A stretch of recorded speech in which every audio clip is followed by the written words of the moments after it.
주시는 은혜에 감사하는 5분 묵상입니다. 오늘은 누가복음 24장 44절부터 53절로 성령 충만한 복음의 증인이 되자는 제목으로 5분 묵상 시작하겠습니다.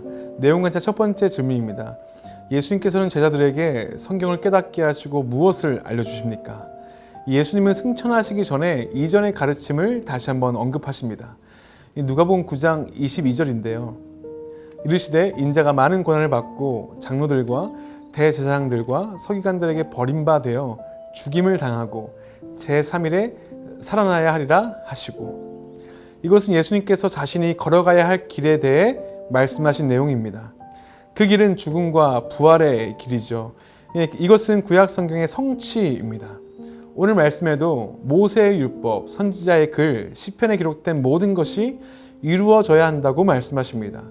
기록된 모든 것이 곧 그리스도의 죽음과 부활을 가리키죠.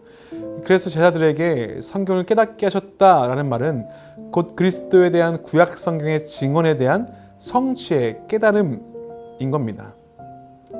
우리도 성경을 보며 하나님의 구원 계획이 우리에게 성취될 것이라는 믿음을 가져야 합니다. 그런데 말씀을 깨닫게 하시는 빛이 또 다른 구절에 대한 이해로 확장됩니다. 두 가지 구절만 읽어보겠습니다. 시편 22편 27절입니다. 땅의 모든 끝이 여호와를 기억하고 돌아오며 모든 나라의 모든 족속이 주의 앞에 예배하리니. 다음은 이사야 29장 6절 말씀입니다. 그가 이르시되 내가 나의 종이 되어 야곱의 지파들을 일으키며 이스라엘 중에 보존된 자를 돌아오게 할 것은 매우 쉬운 일이라. 내가 또 너를 이방의 빛으로 삼아 나의 구원을 베풀어서 땅끝까지 이르게 하리라. 두 말씀을 통해 시편과 선지자는 구원의 확장에 대해 말합니다. 예수님은 제자들이 이러한 말씀에 대해 새롭게 깨닫게 되길 원하셨습니다. 그래서 그리스도로 말미암는 구원 사건은 그리스도의 죽음과 부활 사건으로서 종결되는 것이 아니라 모든 백성들에게 구원의 소식을 전하는 것으로 확장되는 겁니다. 그래서 예수님은 승천하시기 전에 제자들에게 이러한 당부를 전하죠. 내용 관찰 두 번째 질문입니다.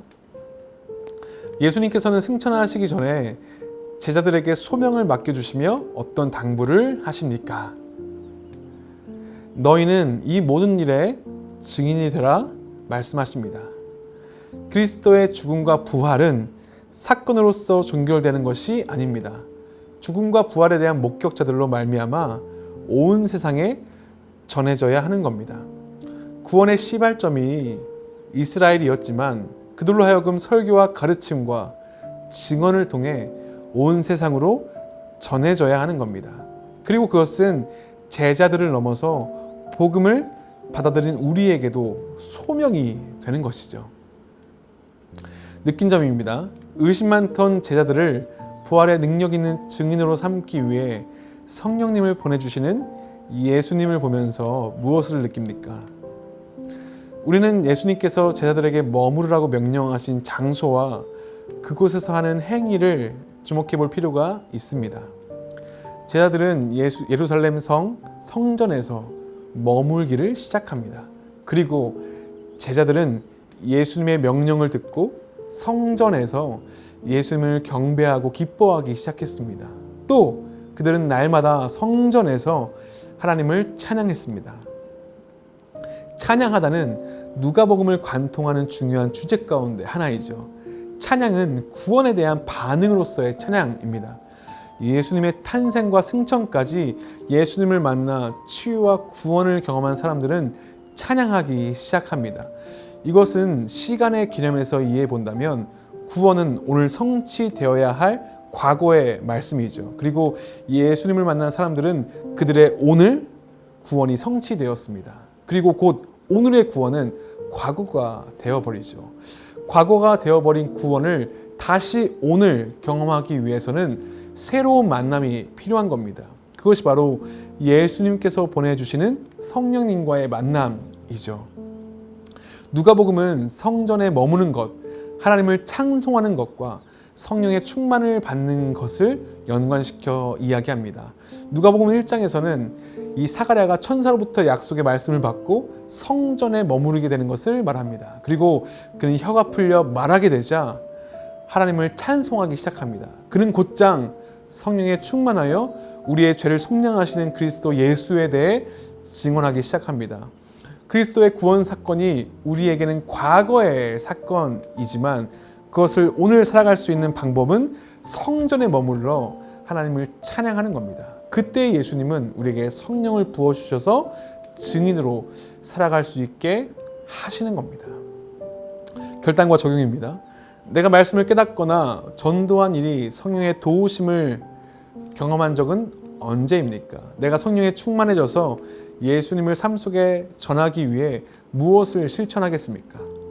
예수님을 삶 속에서 전하기 위해서 먼저 내가 머무르는 곳을 살펴야 합니다. 성전은 가시적으로 교회일 수 있지만 본질적으로는 성령께서 임재하시는 우리의 삶이죠. 그래서 내가 머무르는 삶을 돌아봐야 합니다. 먼저 큐티 생활을 점검하십시오. 그리고 내 안에 감사와 찬송이 있는지를 돌아보십시오. 우리는 때론 하나님의 구원을 이전에 완료된 사건 중 하나라고 생각할 때가 참 많습니다. 이미 관성에 젖은 신앙으로 구원의 유효함이 오늘날 사라져가는 안타까움을 마주하기도 합니다. 더 이상 하나님의 구원에 반응하지 못하는 것이죠. 그래서 그리스도의 죽음과 부활은 과거의 구원 사건이며 성취이지만 우리 주님은 그것을 오늘 경험하고 반응하시기를 원하십니다. 그것이 바로 찬양하는 삶이며 증인이 된 삶입니다. 증인이 되기 위해서는 날마다 구원의 감격을 경험해야 합니다. 예수님께서 승천하셨지만 성전에 머물러 날마다 하나님께 감사와 찬송으로 영광 돌리는 사람들을 기억하시기 바랍니다. 과거의 구원이 오늘의 구원이 되어서 날마다 하나님을 찬양하는 모든 성도들이 되시기를 소망합니다. 그때 우리 주님은 위로부터 능력을 부어주실 겁니다. 새로운 만남을 통해 증인의 삶을 살게 하십니다. 그것이 바로 성령님의 도우심입니다. 시편 22편 3절은 말씀하십니다. 이스라엘의 찬송 중에 계시는 주여, 주는 거룩하시나이다. 찬송 중에 임하시는 거룩하신 성령 하나님의 도우심으로 살아가시는 저와 모든 성도들 되시기를 축복합니다. 이 시간 합심하여 기도하시겠습니다. 주님, 그리스도의 죽음과 부활이 과거의 사건이 아닌 오늘을 살게 하는 복음이 되게 하소서. 주님, 성전에 머물러 날마다 하나님을 찬양하며 성령의 도우심을 받아 증인이 되는 오늘이 되게 하소서. 우리 거룩한 문 성문교회 환우들을 치유하시고 생계에 어려움을 가지고 있는 성도들을 회복시켜 주시옵소서. 함께 기도하시겠습니다.